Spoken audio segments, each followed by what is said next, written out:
നിലവിലെ സീറ്റ് നിലയും 2020 സീറ്റ് നിലയുമാണ് നമ്മൾ കഴിഞ്ഞ മണിക്കൂറുകളിൽ നിന്ന് പരിശോധിച്ചത്. ശ്രീ ഷാബു പ്രസാദ് നമുക്കൊപ്പം തുടരുന്നുണ്ട്. ശ്രീ ഷാബു പ്രസാദ്, ഇനി പ്രധാനമന്ത്രി സ്വാഭാവികമായിട്ടും പ്രവർത്തകരെ അഭിസംബോധന ചെയ്യും. അദ്ദേഹം പറയുന്ന കാര്യങ്ങൾ അദ്ദേഹത്തിന് അല്ലെങ്കിൽ BJPക്ക് ഒറ്റയ്ക്കുണ്ടാക്കുന്ന ആത്മവിശ്വാസമൊക്കെ അദ്ദേഹത്തിൻ്റെ വാക്കുകളിൽ പ്രകടമാകുമെന്ന കാര്യത്തിൽ തർക്കമില്ല. വരാൻ പോകുന്ന തെരഞ്ഞെടുപ്പുകളിൽ BJPക്ക് ഇത് നൽകുന്ന ഒരു ഊർജ്ജവും ഒപ്പം കേരളത്തിലടക്കം കോൺഗ്രസ് നേരിടാൻ പോകുന്ന ഒരു പ്രതിസന്ധിയും അങ്ങേലെ ഒരു രാഷ്ട്രീയ നിരീക്ഷകൻ എങ്ങനെ കണക്കാക്കുന്നു? ഇതിനിടയ്ക്ക് ഒരൊറ്റ അപ്ഡേറ്റ് എന്ന് പറഞ്ഞോട്ടെ. നിങ്ങൾ പറഞ്ഞല്ലേ, ഇതിപ്പം പുതിയ അപ്ഡേറ്റ് പ്രകാരം കോൺഗ്രസ് ഒരേ ഒരു മണ്ഡലത്തിലാണ് ലീഡ് ചെയ്യുന്നത് കേട്ടോ. കിഷൻഗഞ്ചിൽ മാത്രമാണ് അവിടെ നല്ല ഭൂരിപക്ഷത്തിലാണ് ലീഡ് ചെയ്യുന്നത്. അത് മാത്രമേ അവർ ജയിക്കാൻ സാധ്യതയുള്ളൂ. പിന്നെ താങ്കൾ ചോദിച്ച ചോദ്യത്തിലേക്ക്, തീർച്ചയായിട്ടും BJPയെ സംബന്ധിച്ചുള്ള ഒരു സംഘടന എന്നതിനെ സംബന്ധിച്ചും അതുപോലെ അതിൻ്റെ പ്രവർത്തകരെ സംബന്ധിച്ചിടത്തോളം കേഡേഴ്സിനെ സംബന്ധിച്ചിടത്തോളം ഇതൊരു വലിയ മൊറാൽ ബൂസ്റ്റ് തന്നെയാണ്, സംശയമൊന്നുമില്ല. കാര്യം ഉടനെ തന്നെ ഇപ്പം അടുത്ത 3-4 മാസത്തിനുള്ളിൽ ബീഹാറിനോട് ചേർന്ന് കിടക്കുന്ന പശ്ചിമ ബംഗാളിൽ ഇലക്ഷൻ നടക്കാൻ പോവുകയാണ്. കഴിഞ്ഞ തവണ വലിയ മുന്നേറ്റ പ്രതീക്ഷയൊക്കെ ഉണ്ടായിരുന്നു, എങ്കിലും അത് സാധിച്ചില്ല. പക്ഷേ ഇത്തവണ ബംഗാളിലെ ചിത്രം മാറാനുള്ള സാധ്യത വളരെ വളരെ കൂടുതലാണ്. അവിടെയും ഇപ്പോൾ SIR നടന്നുകൊണ്ടിരിക്കുകയാണ്. അവിടെ വോട്ടേഴ്സ് ലിസ്റ്റിലുള്ള ലക്ഷക്കണക്കിന് ബംഗ്ലാദേശികൾ പുറത്താകും എന്നുള്ള കാര്യം ഉറപ്പാണത്. ആ ബംഗ്ലാദേശികളായിരുന്നു സത്യത്തിൽ മമതാ ബാനർജിയുടെ ഏറ്റവും വലിയ നട്ടെല്ല്. അപ്പം നമുക്ക് ഏകദേശം BJP ആഗ്രഹിക്കുന്ന ലെവലിലേക്ക് തന്നെ ബംഗാളിലെ ഇലക്ഷൻ്റെ റിസൾട്ട് വരും എന്ന് തന്നെയാണ് എനിക്ക് തോന്നുന്നത്. അതുപോലെ അതോടൊപ്പം ഇപ്പോൾ കേരളത്തിൽ ഇലക്ഷൻ നടക്കാൻ പോകുന്നു.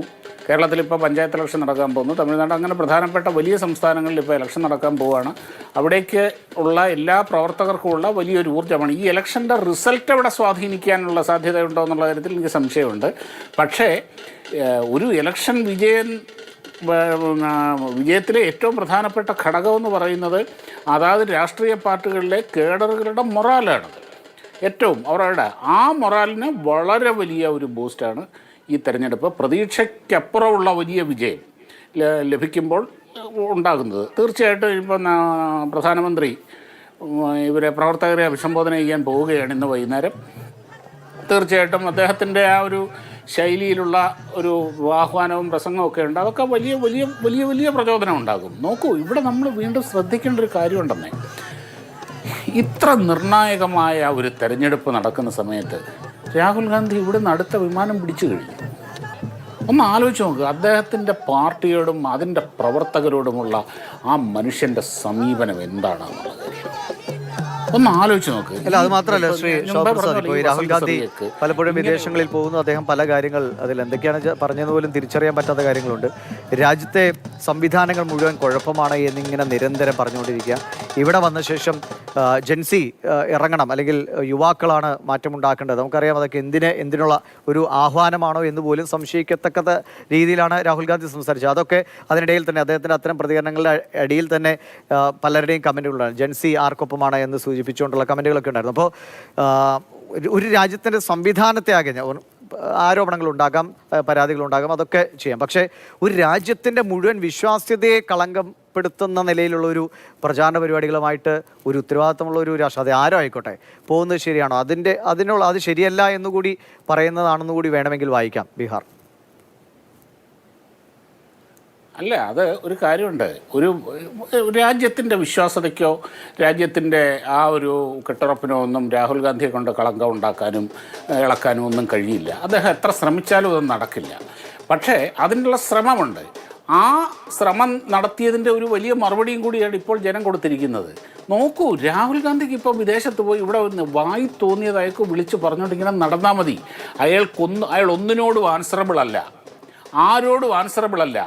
അതിന് പകരം ഇതേപോലെയുള്ള ഇപ്പോൾ ഈ ചാനലിൽ വന്നിരിക്കുന്ന ഈ വസന്തിനെ പോലെയൊക്കെയുള്ള നല്ല പാവം ചെറുപ്പക്കാരെ ഈ സമൂഹത്തിൻ്റെ മുമ്പിലേക്ക് കടിച്ച് കീറാനിട്ടിട്ട് ഈ പുള്ളി അടുത്ത ഫ്ലൈറ്റ് പിടിച്ചു. ഒന്ന് ആലോചിച്ച് നോക്ക്. നമുക്ക് എങ്ങനെ ഇതിനെയൊക്കെ നമുക്ക് എന്താണ് മറുപടി പറയുക? ഇനിയിപ്പം നമ്മളിത് പറഞ്ഞു കഴിഞ്ഞാൽ ഇന്നിപ്പോൾ ചാനലിൽ ഇപ്പോൾ അദ്ദേഹം ഇല്ല. കോൺഗ്രസിൻ്റെ പ്രതിനിധി വന്നു കഴിഞ്ഞ് കഴിഞ്ഞാൽ നമ്മൾ ഈ കാര്യം പറഞ്ഞാൽ ഈ രാഹുൽ ഗാന്ധിയുടെ ഈ പോക്കിനെയും ന്യായീകരിക്കേണ്ട ഗതികെട്ടാവസ്ഥയിലാണ് ഇവിടുത്തെ പാവം കോൺഗ്രസ്സുകാരുള്ളത്.